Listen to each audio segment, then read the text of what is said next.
Friend, welcome to Kannan info Tamil. நம்ம இன்னைக்கு என்ன டாபிக் பார்க்க போறோம் அப்படின்னா, சீனா தன்னிடம் உள்ள கன்வென்ஷனல் மிசைல்களை ஒருங்கிணைத்து ராக்கெட் போர்ஸ் அப்படிங்கிற ஒரு படையணியை உருவாக்கி இருக்காங்க. இந்த படையணி தான் உலகத்துல இருக்கக்கூடிய largest ground base conventional missile force. முதல்ல சீனா இந்த ராக்கெட் போர்ஸ் படையணியை ஒரு செகண்ட் ஆர்டிலரி போர்ஸா தான் டெவலப் செஞ்சாங்க.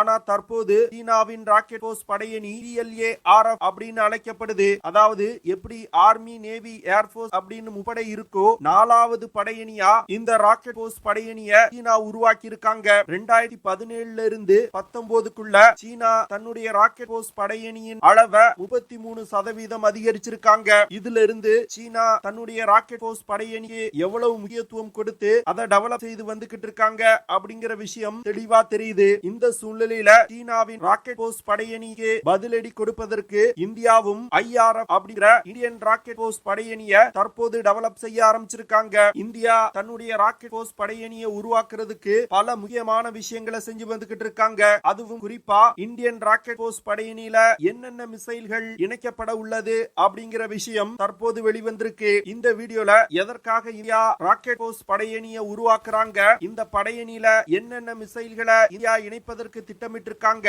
ராக்கெட் போர்ஸ் படையணியை உருவாக்குவதன் மூலம் இந்தியாவுக்கு கிடைக்கக்கூடிய நன்மைகள் என்ன அப்படிங்கிறது குறித்து நம்ம டீடைலா இந்த வீடியோல பார்க்கலாம். நம்ம சேனல்ல டிஃபென்ஸ் மற்றும் ஜியோ பாலிடிக்ஸ் சம்பந்தமா தினம் ஒரு வீடியோ பப்ளிஷ் பண்ணிட்டு இருக்கோம். உங்களுக்கு நம்ம சேனல்ல பப்ளிஷ் பண்ணக்கூடிய வீடியோஸ் பிடிச்ச சூழ்நிலையில இந்தியா தன்னுடைய ராக்கெட் போர்ஸ் படையணியை உருவாக்குவதற்கு தற்போதுதான் வேலைகளை ஆரம்பிச்சாலும் குறிப்பிடத்தக்க முன்னேற்றங்களை இந்தியா அடைஞ்சிருக்காங்க.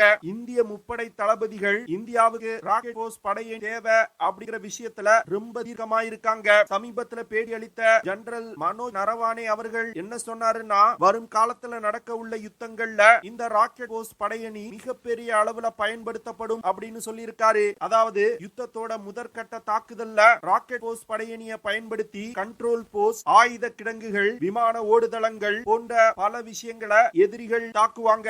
அதற்கு பிறகு இரண்டாவது தாக்குதல்ல ட்ரோன்களை பயன்படுத்தி ஏர் டிஃபென்ஸ் சிஸ்டங்கள், artillery pieces, missile bases, tanks போன்றவற்றை தாக்கி அழிப்பாங்க. அதற்கு பிறகு துருப்புகளை ரொம்ப எளிதா தோற்கடிக்க முடியும் அப்படின்னு திரு நரவானே அவர்கள் சொல்லியிருக்காரு. இதே விஷயம்தான் தற்போது நடந்து வரும் உக்ரைன் ரஷ்யா போர்லையும் நடந்து வருது. இரு நாடுகளும் எண்ணெய் கிடங்குகள், ஆயுத கிடங்குகள் போன்றவற்றை தங்களுடைய மிசைல்கள், ராக்கெட் மற்றும் லாய்டரிங் யூனிட்ஸ் பயன்படுத்தி தாக்கி அளிச்சிருக்காங்க. வரும் காலத்துல இந்தியா மற்றும் இடையே ஒரு யுத்தம் ஏற்பட்டாலும் இது போன்ற தாக்குதல்களை இந்தியா எதிர்கொள்ள வேண்டியது இருக்கும். அதனால சீனாவுக்கு ஒரு ராக்கெட் போர்ஸ் படையணியை இந்தியாவும் டெவலப் செய்ய வேண்டிய கட்டாயம் தற்போது ஏற்பட்டிருக்கு அப்படின்னு டிஃபென்ஸ் எக்ஸ்பர்ட் சொல்றாங்க. இந்தியா ஒரு ஒருங்கிணைக்கப்பட்ட ராக்கெட் போர்ஸ் படையணியை உருவாக்கிட்டாங்கன்னா இந்திய ராணுவத்தால லைன் ஆஃப் ஆக்சுவல் கண்ட்ரோல் பகுதிக்கு அருகில் டிப்ளாய் செய்யப்பட்டிருக்க சீன துருப்புகள் மீது கடுமையான தாக்குதல்களை நடத்த முடியும். அது மட்டும் இல்லாம டிபெட் மற்றும் லைன் ஆஃப் ஆக்சுவல் கண்ட்ரோல் பகுதி அருகில் உள்ள சைனீஸ் இன்ஃப்ராஸ்ட்ரக்சர்களையும் தாக்கி அளிக்க முடியும். இதற்காக தான் தற்போது இந்திய படையில் பயன்பாட்டில் உள்ள அனைத்து கன்வென்ஷனல் மிசைல்களையும் ஒரு அமைப்பில் கொண்டு வருவதற்கு இந்தியா தற்போது முயற்சி செய்து வந்துகிட்டு இருக்காங்க. ஏற்கனவே இந்தியாவிடம் ஸ்ட்ராட்டஜிக் ஃபோர்ஸ் கமாண்ட் அப்படிங்கிற ஒரு அமைப்பு இருக்கு. இந்த ஸ்ட்ராட்டஜிக் ஃபோர்ஸ் கமாண்ட் இந்தியா ஏதாவது ஒரு நாடு மீது ஒரு அணு ஆயுத தாக்குதல் நடத்தணும்னா இந்த அமைப்பு தான் அதை செய்வாங்க. தற்போது இந்தியாவின் ஸ்ட்ராட்டஜிக் ஃபோர்ஸ் கமாண்ட்ல 350 கிலோமீட்டர் சென்று தாக்கக்கூடிய P2, 750 கிலோமீட்டர் ரேஞ்ச் கொண்ட சௌரியா, 700 முதல் 5000 கிலோமீட்டர் ரேஞ்ச் கொண்ட அக்னி 1 இருந்து அக்னி 5 வரைக்கும் இருக்கக்கூடிய பாலஸ்ட் மிசைல்கள் போன்றவை இந்த அமைப்பின் கீழ் இருக்கு. இது தவிர இந்தியா இயக்கி வரும் அணுசக்தி நீர்மூழ்கி கப்பல்கள் மற்றும் அந்த அணுசக்தி நீர்மூழ்கி கப்பல்ல இந்தியா பதுக்கி வைத்திருக்கும் நியூக்ளியர் மிசைல் போன்றவற்றை இந்த ஸ்ட்ராட்டஜிக் ஃபோர்ஸ் கமாண்ட் வச்சிருக்காங்க. ஆனா தற்போது இந்தியா உருவாக்கும் இந்தியன் ராக்கெட் போர்ஸ் படையணி இதிலிருந்து முற்றிலும் வேறுபட்டதா இருக்கும். அதாவது இந்தியா உருவாக்கும் ராக்கெட் போர்ஸ் படையணியில ஷார்ட், மீடியம் மற்றும் லாங் ரேஞ்ச் கொண்ட கன்வென்ஷனல் மிசைல்கள் மட்டுமே இணைக்கப்பட உள்ளது. இதுல அணு ஆயுதங்களை ஏந்தி சென்று தாக்குதல் நடத்தக்கூடிய மிசைல்களை இணைக்க மாட்டாங்க. இதனால ராக்கெட் போர்ஸ் படையணிய முழுக்க முழுக்க ஒரு கன்வென்ஷனல் யுத்தத்துக்காக இந்தியா உருவாக்குறாங்க. ராக்கெட் போர்ஸ் படையணியில இந்தியா முதல்ல இணைக்க போற மிசைல் பிரளய் டாக்டிகல் பாலஸ்ட் மிசைல். சமீபத்துல டிஃபென்ஸ் அசோசியேஷன் கவுன்சில் இந்திய விமானப்படைக்கு 120 பிரளய் மிசைல்களை வாங்குவதற்கு ஒப்புதல் கொடுத்திருக்காங்க. அடுத்து இந்திய ராணுவத்திற்கு 250க்கும் மேற்பட்ட மிசைல்களை வாங்குவதற்கும் ஒப்புதல் கொடுத்திருக்காங்க. இந்த பிரளய் டாக்டிகல் பாலஸ்ட் மிசைல்கள் சாதாரண பாலஸ்ட் இருந்து முற்றிலும் வேறுபட்டது. இந்த மிசைல ஒரு கோசி பேலஸ்ட் மிசைல் அப்படின்னு சொல்லுவாங்க. அதாவது சாதாரண பேலஸ்ட் மிசைல் இலக்கை நோக்கி நேராக பயணித்து சென்று தாக்குதல் நடத்தும். ஆனா இந்த மிசைல் தேவைப்படும் பொழுது திசையை மாற்றி பறந்து சென்று இலக்கை தாக்கக்கூடியது. இதனால எந்த ஒரு ஏர் டிஃபென்ஸ் சிஸ்டத்தாலும் இந்த பிரளை டாக்கல் பேலஸ்ட் மிசைல்களை தடுக்க முடியாது. இந்த பிரளை டாக்கல் பேலஸ்ட் மிசைல்கள் ரஷ்ய ஸ்டேஷன், மிலிட்டரி ஆசட் போன்றவற்றையும் இந்தியாவால இந்த மிசைல்களை பயன்படுத்தி தாக்கி அளிக்க முடியும். சீன எல்லைக்கு அருகில் உள்ள மாநிலங்கள்ல இந்தியா மல்டி பர்பஸ் டனல்களை மிகப்பெரிய அளவுல டெவலப் செஞ்சு வச்சிருக்காங்க. இந்த மல்டி பர்பஸ் டனல்கள்ல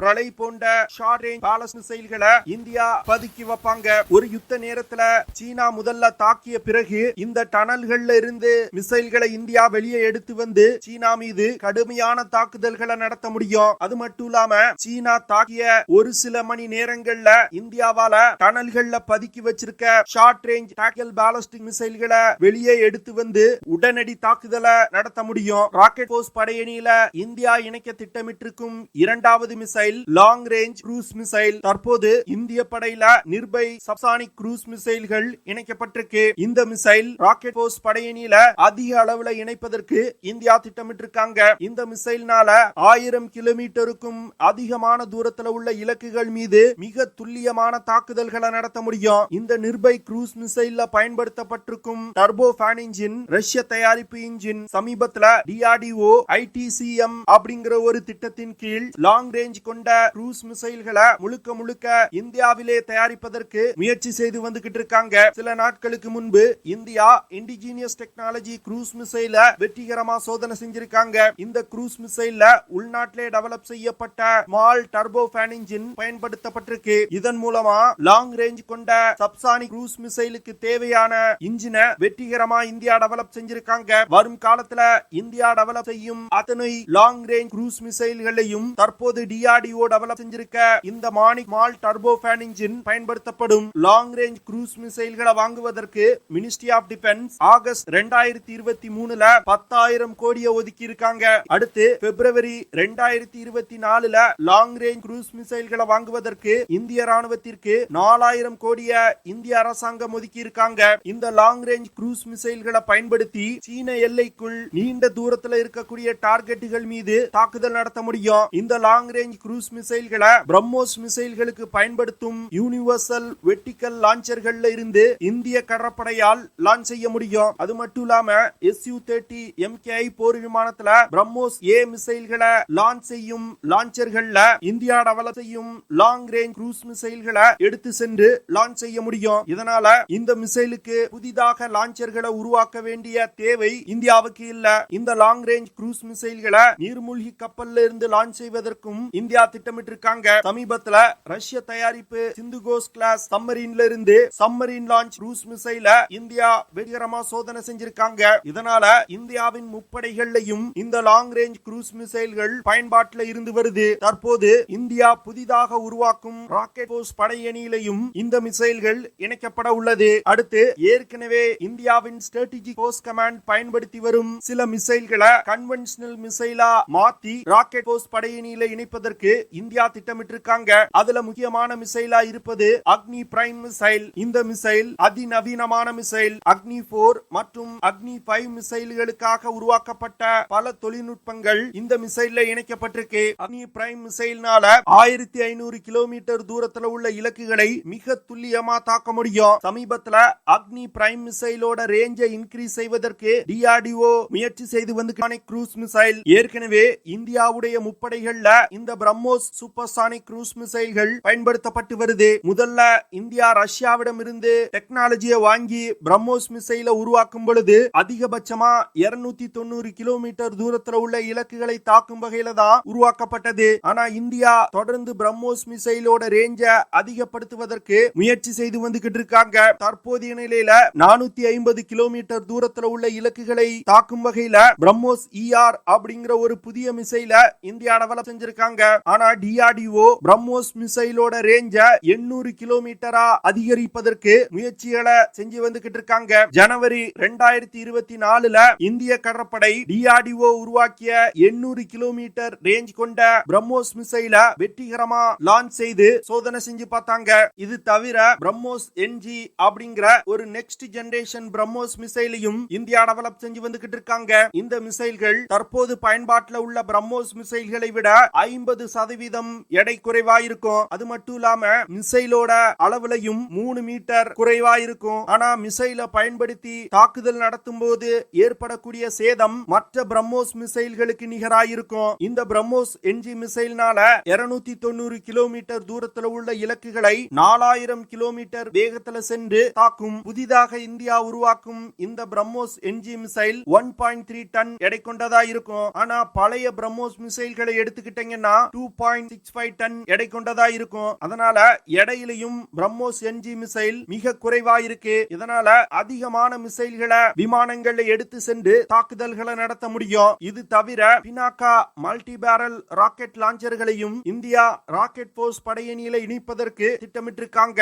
தற்போதைய நிலையில இந்தியாவின் ராக்கெட் போர்ஸ் படையணியில Pralay ballistic missiles, long range subsonic cruise missiles, Agni prime, BrahMos missile மற்றும் பினாக்கா மல்டி பேரல் ராக்கெட் லான்ச்சர்களை இணைப்பதற்கு தற்போது திட்டமிட்டிருக்காங்க. இது தவிர இன்னும் பல மிசைல்களை தன்னுடைய ராக்கெட் போர்ஸ் படையணிக்காக இந்தியா டெவலப் செய்து வந்துகிட்டு இருக்காங்க. அதனால வரும் காலத்துல இந்தியாவின் ராக்கெட் போர்ஸ் படையணி ஒரு முழு உருவம் பெறும் பொழுது சீனாவின் ராக்கெட் போர்ஸ் படையணியை விட பல மடங்கு சக்தி வாய்ந்ததா இருக்கும். இந்தியா தன்னுடைய ராக்கெட் போர்ஸ் படையணியில பிரதானமா உள்நாட்டுல தயாரிக்கப்பட்ட மிசைல்கள் இருக்கணும் அப்படின்னு திட்டமிட்டு இருக்காங்க. அப்பொழுதுதான் ஒரு நீண்ட நாள் யுத்தத்தை சீனாவுடன் நடத்தணும்னா இந்தியாவால தாக்கு பிடிக்க முடியும். இல்லனா ராக்கெட் போர்ஸ் படையணியின் மிசைல் தேவைக்காக வெளிநாடுகளை நம்பி இருக்க வேண்டிய நிலை இருக்கும். ஓகே ஃப்ரெண்ட்ஸ், நம்ம வீடியோவோட நிறைவு பகுதிக்கு வந்துட்டோம். இதெல்லாம் தான் நான் உங்ககிட்ட ஷேர் பண்ணணும் அப்படின்னு நினைச்ச விஷயங்கள். ஐ ஹோப் நான் ஷேர் பண்ண விஷயங்கள் உங்களுக்கு பிடிச்சிருக்கும்னு நினைக்கிறேன். அப்படி பிடிச்சிருந்துச்சுன்னா